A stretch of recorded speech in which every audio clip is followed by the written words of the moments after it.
Hi, my sexy slayers. How you guys been doing? How you been sexy? How have you been smart? How have you been successful? How have you been sweet? How have you been what else? Succulent? How have you been excellent? How have you been excelling without the E? We don't do that around here. It's without it, because there's nothing in the dictionary that has anything that describes how great you are. That starts with X.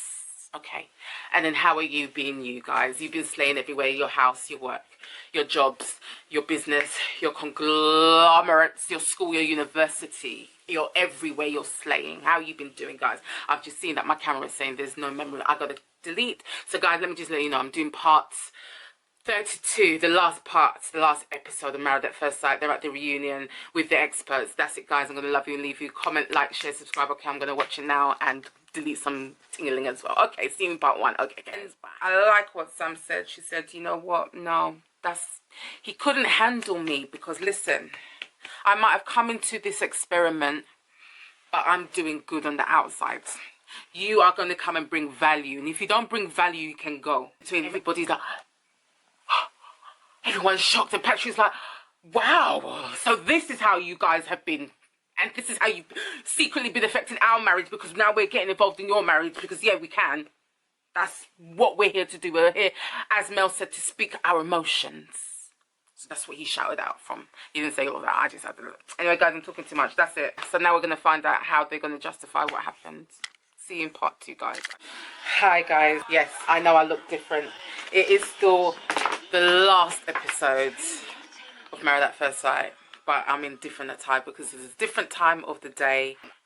And Sam is asked how does she feel about seeing what she saw, and she's like, you know, it all comes down to morals, because at the end of the day, Cameron's told me he's been cheated on before, but yet he can still cheat on me like that after knowing me for 2 weeks, you know. So she's putting it into perspective like that. The morals is just not there, because he should have given her all his trust, which he should have, because this is what he signed up for as well, to be fair. So she's got a point. So there's that. And then all of a sudden, the same people that have gone through the same experiment as them became the audience, and became like, I don't know if, like, guys, I'm old school. Who remembers Kilroy? I mean, Kilroy was the one in the day, wasn't he? He was the English version of a very, very diluted down Jerry Springer of the day, but he was quite political. He was quite community based. He was quite, you know, talking about the social issues of those times. You know what I'm saying? And so you have people coming on, why is my council tax going up? You said it wouldn't go up. Why is it going up? This is not what we asked for. And then you hear people cheering, yeah, and then Kilroy will go to another person, and then they'll have another opinion there, and then he'll run here. I mean, that's how he must have kept fit, clearly, because he was quite handsome. He had some panache about him. I don't know why I went into all of that, just to tell you guys that basically the other cast members became the audience and started throwing questions out to Cameron like, why could you do that? Why? You had an emotional connection to Coco and you shouldn't have. Oh gosh, she's back. Cameron was explaining everything, but then John just like stopped everything in right where it was and said, listen, all the thing you're telling me is cool, but did you think about Samantha? Did you think about her during all of these things that you're talking about? No, you didn't, my friend. No, you didn't. Yeah, and then again, I don't know how open they are about talking about sex when it comes to Australia. I don't know, but the fact that someone out of the cast or one of the other participants can ask somebody else, did you sleep together? I mean, it's like, is that your business? Is it really your business? Is it really your business? Think about it. I mean, you had your own marriage to think about. It's just too much. But anywho, then they spoke about Jason and Lana, and you know, the first thing that was described about their marriage was it was a roller coaster, and it was, man. That trust issues that Jason had was valid, because you don't go and speak out the things that you've spoken to with your partner in public like that if it was all real. You just don't do them things there, because where is the exclusivity in that relationship that you guys are together? Where is the exclusivity in communication, the exclusivity in obviously being intimate together, depending on what you decide for exclusivity? What exclusivity is to you, you know, the exclusivity of like bonding, all of that stuff is lost when you loosely talk like okra. It used to be a saying like, when you talk like okra, you know, okra is nice and slimy. You just go like okra, just slamming out. Yeah, so she has a mouth like okra, is what they would say. In a very toxic masculine way as well, I'm not going to lie to you. When you feel like you need to hold all those type of emotions as a man in, instead of like if someone's hurt you or something, just be able to say I've hurt you, even if it brings you to tears, like, you've hurt me, man. You've hurt me. You're my friend, but you've hurt me. Like, there's nothing wrong with that. Why should someone be seen as lesser than because he can show his emotions? But yet he's still a boss in the things he's doing. You know, he's got his business, he's got his conglomerates, he's got all of them things there. What's wrong with that? I mean, come on, guys. Like, comment, share, subscribe. Okay. Look how close I'm putting my hand just to tell you this with emphasis. You better like, comment, share, subscribe. I'm not doing this for free no more. Nonsense. Okay, see you guys. I'm so yeah, I should have really, maybe I'll change in the thing, maybe I won't. Let's see how I feel. Let's see. Alright guys, see you in a bit. Okay. Oh yeah, I decided not to change my jumper, sorry guys. Anyway, part 3 down, and it was about Jason and Alana again. And again, expert John asks him about his sexuality. Why does it keep on having to come up? I mean, it's between the two of them. It's just not necessary. Gosh. Like, Liam was in tears when he was saying that, like, Georgia was the first person that he's been with that didn't judge him. And I think it was good that Jason, what's his name, expert John asked him about, you know, how was it to meet someone like this, and especially you know, accepting your sexuality. And then based on that, Liam was able to say, yeah, like in tears, that like she never judged him, but it seems that he judged her. Gosh, these pronouns, I don't know what's going on with me today. And it just shows that she treated him so much better than he ever treated her. I don't know how I'm going to do this part, end of part 4. And it's all the dramatization come to the forefront. And it's come full circle. The last bit of the payment of Men and Bryce putting their relationship through all the nonsense they allowed it to go through for money came to a point. And I don't know if I want to talk about it because it's the end and let me just do it and you know, or if I want to slide through. But I'll do it just because I know, you know, let me just indulge, okay? So again, they drudged up all the times that Bryce was not nice to Melissa. All the times he told her, me not feel you like that, but you're cool. You're not ugly, but you're okay. But, you know, I've got more taste to you than you. I got more taste to you. You know, that's what he was telling her.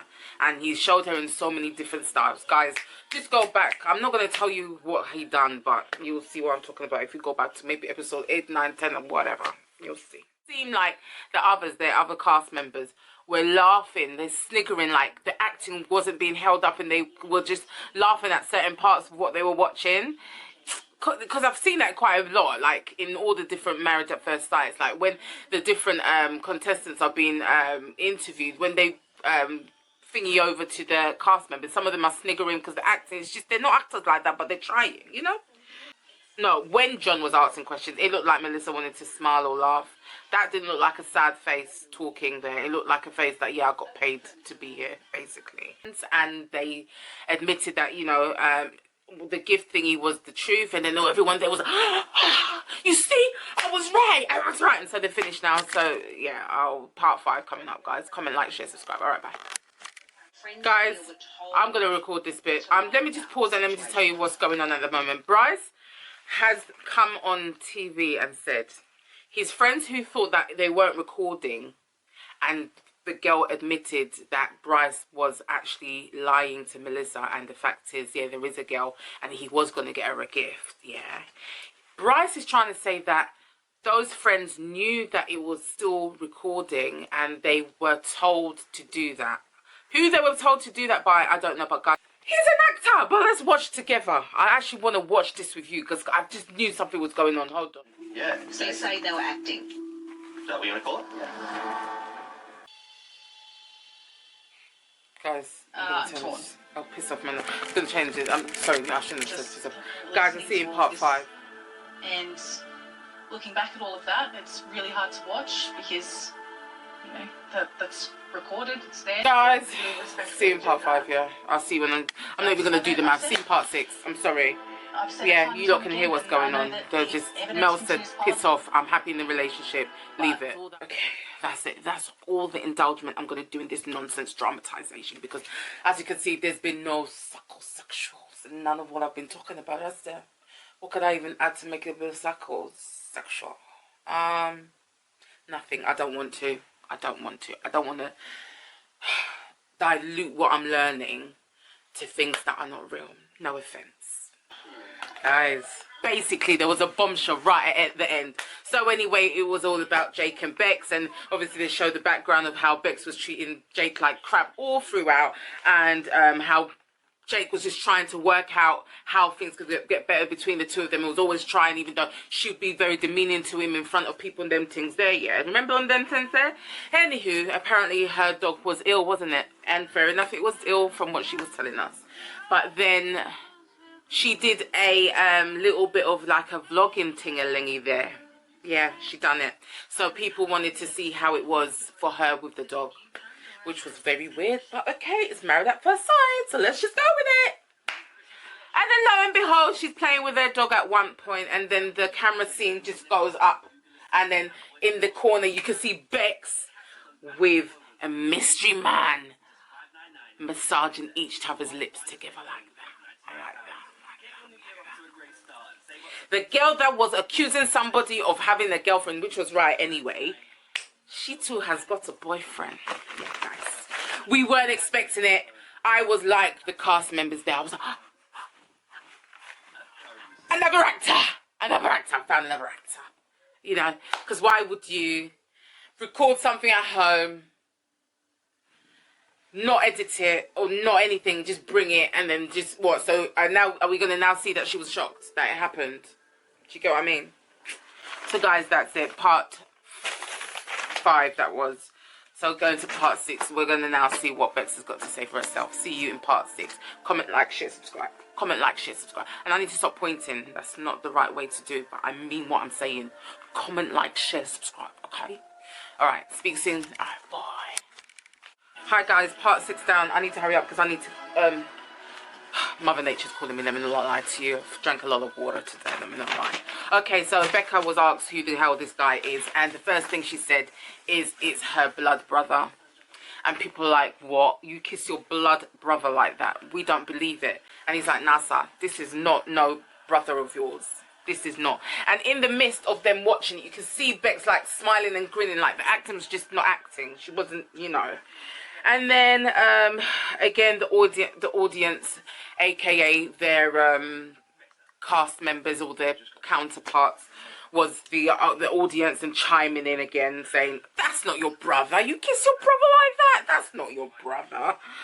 And then she said, okay, let me just come clean. Okay, it was an old spark of mine, and I asked him to take the dog for me. And once that happened, something in us just rekindled, and I don't know. I don't know how I'm going to feel when I get back, but I like him.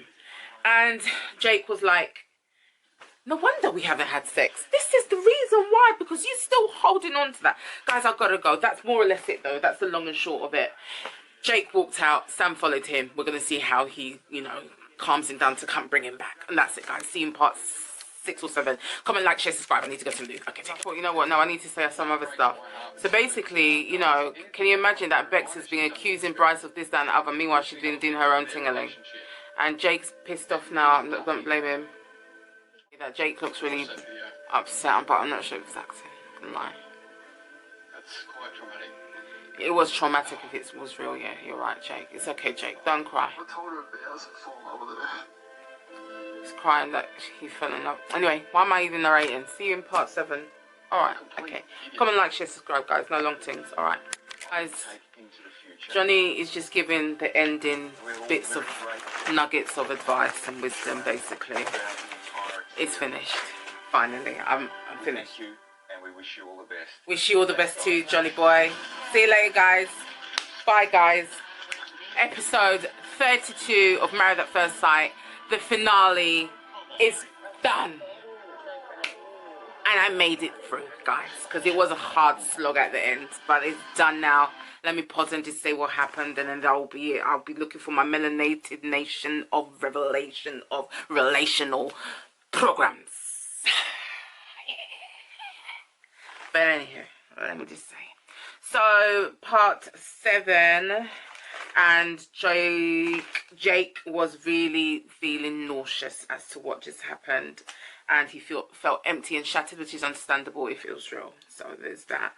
Imagine accusing Bryce all this time of having a girlfriend and ting-a-ling-a-ling, and meanwhile you've got an old flame doing the doggy runs for you. Just gonna leave it there with that. And what else? And they ended on Pat and Belinda, which is lovely. And I do know they're not together anymore, but I'm just going to tell you how it was, because it was sweet.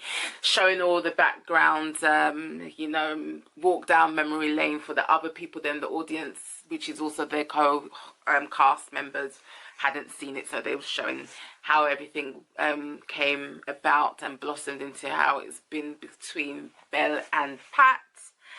And at the end, Belle said she loved Pat. It was lovely. We've come to an end, guys. It's an ending. And I'll tell you my feelings. I was excited in the beginning, enthralled, enticed, intrigued. And then I started to get a bit suspicious. And then I started to think, like, why is there too much drama? And then, like, the next emotion was, I don't like the dramas that I'm seeing because it's difficult to give the psychosexuals. And then it was, the motivation just wasn't there to actually even watch it because the psychosexuals was diluted. It was being diluted by all of this drama. And then the consistency, the reminder of being consistent came back into my head. And I was like, listen, you had a week's break. You better come back and finish this series. Consistency is what pays. It's not whether you feel like you want to do it or not. You just stick at it. You go through the hard times and the good times and the enjoyable times and the times that are going to push you through to where you want to get to. You know, because if I'd left it at episode 27, I'd be like, Sylvia, that just shows a lack of commitment. It shows a lack of determination. It shows a lack of belief in yourself. It shows a lack of knowing that, you know, things, that it needs to be done. You've started something. You can't just leave it like that. No, we don't do them things. My brand would be diluted in itself, you know. So I thought, let me push through. And I pushed through, guys, and I did it. Thank you guys for everybody who's watched, commented, liked, shared, what else? Commented in, like, I'm in a few Married at First, I can't even talk. I'm in a few Married at First Sight groups on Facebook, on Instagram. Thank you, thank you, thank you, thank you. Thank you, guys. I will see you in the next series. But like I said, the next series is going to have a lot of this inside of it. Yeah, it's going to have a lot. Why? I will tell you why. And there's just no shame in my game, basically. I'm training to be a sex and relationship therapist. I want to help people that look like me. Why? Because I understand the struggles of people that look like me when it comes to sexual things. And I want to help them with it. That's it. And the reason why I'm focusing on people that look like me is because the market is already saturated with all our other diversities, but mostly one in this UK, if you know what I'm saying. Yeah, you know what I'm saying. I'm not saying it in a bad way. It just is what it is, you know? And I want to break the molds. I mean, I have another beautiful, brilliant colleague that I'm doing it with, but we want to break the molds and give our people what they need, the open space to talk about their feelings when it comes to sexual things and when it comes to, you know, any other parts of their lives that they feel is affecting their sexual tinglings. You know, that's basically what I'm doing, guys. I thought I'd just leave it on a serious note. This ain't no joke to me. It's not a joke. As much as I'm analyzing these programs, I'm not analyzing,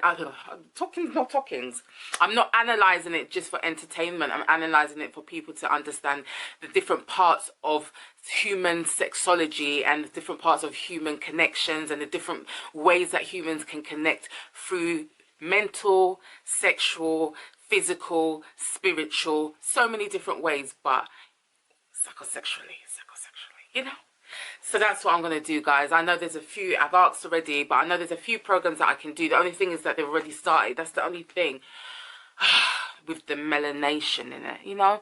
But if you have any programs that you know is going to start soon or anything like that, or any programs that I might that comes to your mind, guys, just comment down below for me, please.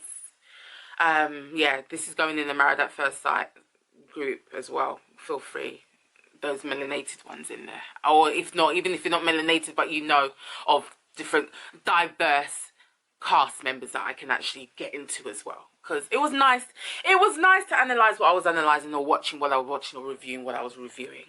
But it would have been nice if it was different people that I could use their different cultural aspects of as to why maybe they think like this, or they do this, or they're scared to do this, or they act like a certain way because they've been brought up in a certain culture to think like the you know, the female should be like this or the male should be like that, and them things there. And obviously I could have done it with this, but I feel like I'd be talking from a place of understanding more if it was more diverse. If it was more diverse, you know?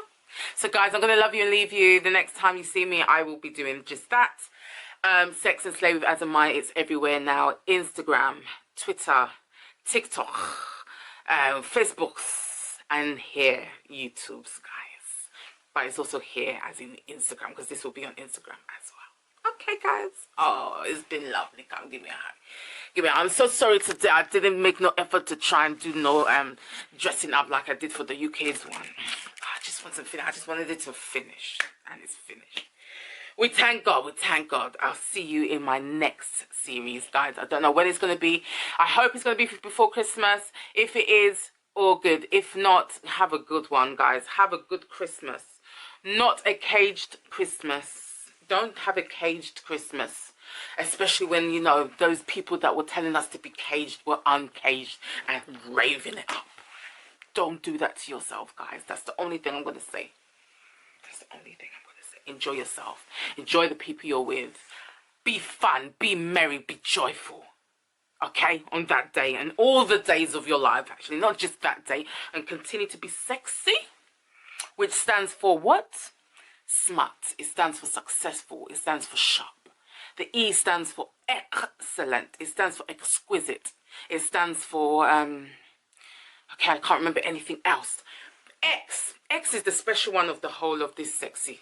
X. Because X, it has no shame. It will take away the E from the excelling and tell you your excellers with the X. Yes, that's what it does. And Y is for you. You guys are the people. You guys who've been with me. You are my sexy slayers. Yes, you guys. Yes. You're slaying in your house. You're slaying in your family. You're slaying in your work. You're slaying in your schools. You're slaying in your colleges. You're slaying in your universities. You're slaying in your workplaces. You're slaying in your businesses. You're slaying in your conglomerates. You're slaying in your empires. And then you're slaying in your conglomerates. I've got it a little bit twisted around, but you got my point. It's still something. I don't know if it's empires bigger than conglomerates. Yeah, empires. So you're slaying in your conglomerates and you're slaying in your empires. Or is it the other way around? I'm not even sure. Comment down below. I'm not sure. But whichever one is the biggest, that's where you go slaying. Or that's where you're slaying. Okay, guys? Wish you guys a pleasant, a happy, a joyous, and an unanxious, a soothing, a blessed, a loved, a well, a happy, a wisdomic, a wise, that's the word I was looking for. A peaceful, a joyful, a prosperous, a successful new year, if I don't see you before that. Okay? Make sure you lot have the best 2022 you can ever have in your lives. Okay? Okay? Because I'm going to be having it, so make sure you're having it. Okay? No long things. No long things. You know, you got to enjoy while you're here, guys. Okay, love you and leave you. It's been emotion. I'm gonna love you and leave you, guys. Thank you for staying with me. Take care, stay blessed. See you soon. Bye.